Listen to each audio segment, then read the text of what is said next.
Hello students, today topic is levels and hierarchy of classification. Right, this is your sixth subtopic in your first chapter, that is diversity of living world. Right, let's see what is levels and hierarchy of classification. Right, which means on the earth there are millions of organisms are there.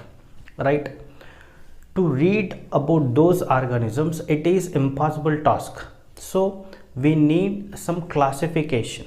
For example, imagine there is a class. In that class we have 100 students, right? 100 students. To know about them, first what we have to do, first we have to divide them into a groups. Imagine 10 groups, which means in each groups we can place them 10 members, right? Which means to read millions of organisms we need some classification method, right?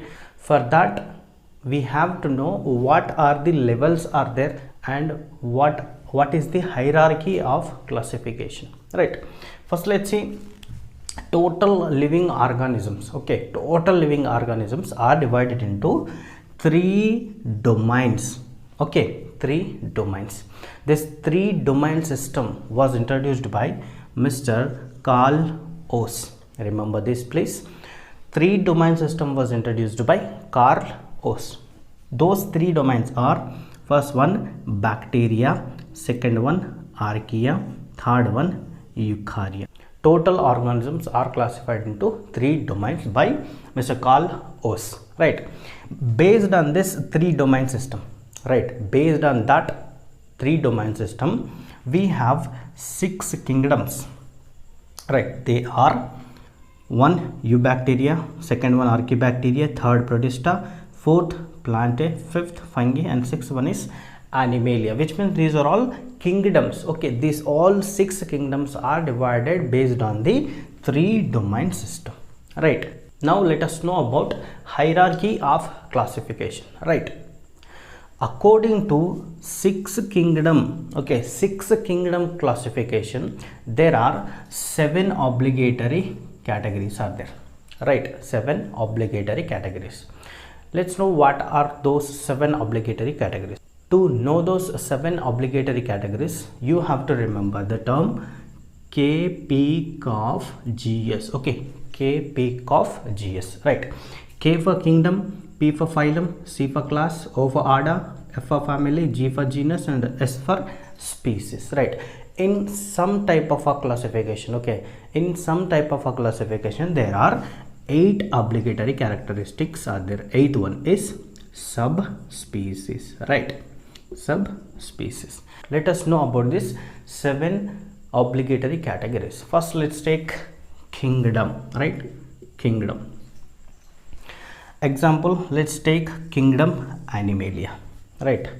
In 6 kingdoms, last one is the kingdom Animalia, right? In kingdom Animalia, which means all the animals are comes in kingdom Animalia.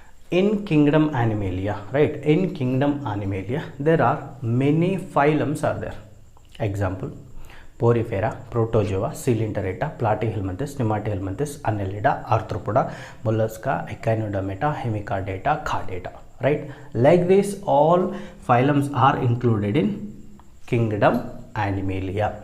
Now let's take Chordata phylum, right? This phylum taxa was introduced by Haeckel, right? This phylum taxa was introduced by the Haeckel.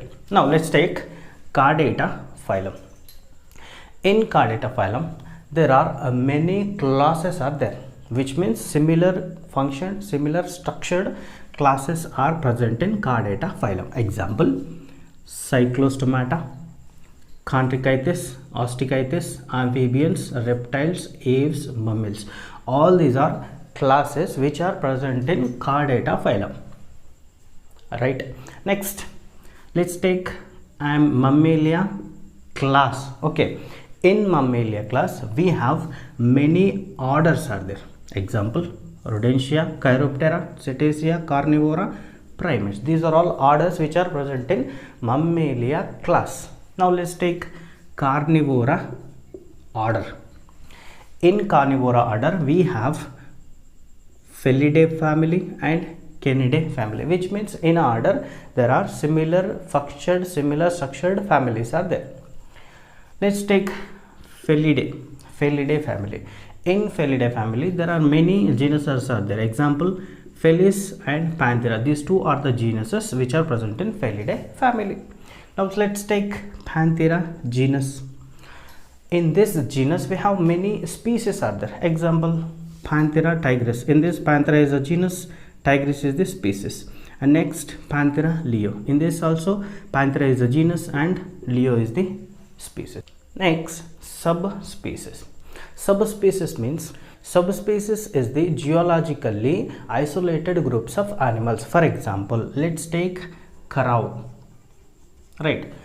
Crow scientific name is Carvus splendens. Okay, Carvus splendens.